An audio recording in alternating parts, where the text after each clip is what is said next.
మీరు ఎప్పుడైనా ఆలోచించారా? 100ని 1000 చేయడానికి రిచెస్ట్ పీపుల్ ఏం చేస్తారు? బ్యాంక్‌లో పెట్టుకుంటున్నారా? కాదు. వాళ్ళు స్టాక్ మార్కెట్‌లో ఇన్వెస్ట్ చేస్తారు. అయితే స్టాక్ మార్కెట్ అంటే అసలు ఏమిటి? అక్కడ ఏం జరుగుతుంది? ఈ వీడియోలో మీకు సింపుల్‌గా ఎక్స్‌ప్లెయిన్ చేస్తాను. ఒక్కసారి ఇమేజిన్ చేయండి. మీరు ఒక కిరాణా షాపుకి వెళ్లారు. రైస్, ఆయిల్, షుగర్ కొన్నారు. అక్కడ ఏం జరుగుతుంది? మీరు బయ్యర్, షాపు ఓనర్ సెల్లర్. ఇద్దరి మధ్య ఒక ట్రాన్సాక్షన్ జరుగుతుంది.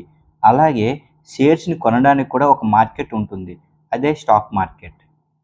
స్టాక్ మార్కెట్ అంటే సింపుల్‌గా చెప్పాలంటే కంపెనీల షేర్స్‌ని కొనడం, అమ్మడం జరిగే ప్లేస్. ఉదాహరణకు మీరు ఇన్ఫోసిస్ కంపెనీ కొనాలి అనుకుంటే డైరెక్ట్‌గా కంపెనీ దగ్గరికి వెళ్లి కొనలేరు. మీరు తప్పనిసరిగా స్టాక్ మార్కెట్ ద్వారానే కొనాలి. ఒక చిన్న స్టోరీ చూద్దాం. మీరు షేర్‌ని కొనాలి, ఇంకొకరు అదే షేర్‌ని అమ్మాలి. ఇద్దరిని కలిపేది ఎవరు? Stock market. అంటే మార్కెట్ బయ్యర్‌ని, సెల్లర్‌ని కనెక్ట్ చేస్తుంది. ఇక్కడ ఒక ఇంట్రెస్టింగ్ విషయం ఉంది. స్టాక్ మార్కెట్ ఒక ఫిజికల్ షాప్ కాదు. ఇది పూర్తిగా ఆన్లైన్‌లో ఉంటుంది. మీరు మొబైల్ లేదా ల్యాప్‌టాప్‌తో షేర్స్‌ని బై అండ్ సెల్ చేయవచ్చు. అంటే ఇంట్లోనే కూర్చొని కూడా మీరు ఇన్వెస్ట్ చేయవచ్చు. ఇండియాలో మెయిన్‌గా 2 స్టాక్స్ ఎక్స్‌చేంజ్ ఉన్నాయి. Number 1 Bombay stocks exchange, number 2 national stocks exchange. ఇవి పెద్ద ప్లాట్‌ఫామ్స్ లాంటివి. అన్ని ట్రాన్సాక్షన్స్ ఇక్కడే జరుగుతాయి. స్టాక్ మార్కెట్‌లో ఎవరెవరు ఉంటారు?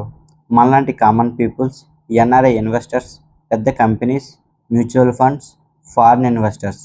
వాళ్ళందరూ ఒకే రీజన్‌తో వస్తారు. మనీ ఎర్న్ చేయడానికి. కానీ ప్రాబ్లం ఏమిటంటే డబ్బులుంటే ఎమోషన్స్ కూడా ఉంటాయి. గ్రీడ్, ఇంకా ఎక్కువ సంపాదించాలి. ఫియర్, నష్టం వస్తుందేమో. వీటి వల్ల చాలామంది తప్పులు చేస్తారు. ఇక్కడే ఒక ఇంపార్టెంట్ క్వశ్చన్. ఎవరు రూల్స్ సెట్ చేస్తారు? ఎవరు చీటింగ్ జరగకుండా చూస్తారు?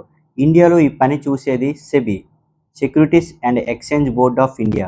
ఇది రూల్స్ క్రియేట్ చేస్తుంది. అందరూ ఫాలో చేయాలి. మార్కెట్ ఫెయిర్గా ఉండాలి. ఇప్పుడు మీకు క్లియర్ అయింది కదా? స్టాక్ మార్కెట్ అంటే ఏమిటి? ఎలా పనిచేస్తుంది? ఎవరు ఇందులో ఉంటారు? ఇది కేవలం స్టార్టింగ్ మాత్రమే. నెక్స్ట్ వీడియోలో సెబీ అంటే ఏమిటో ఎక్స్ప్లెయిన్ చేస్తాను. లైక్ చేయండి, సబ్స్క్రైబ్ చేయండి. Trade like Kotesh. షేర్ చేయండి మీ ఫ్రెండ్స్తో.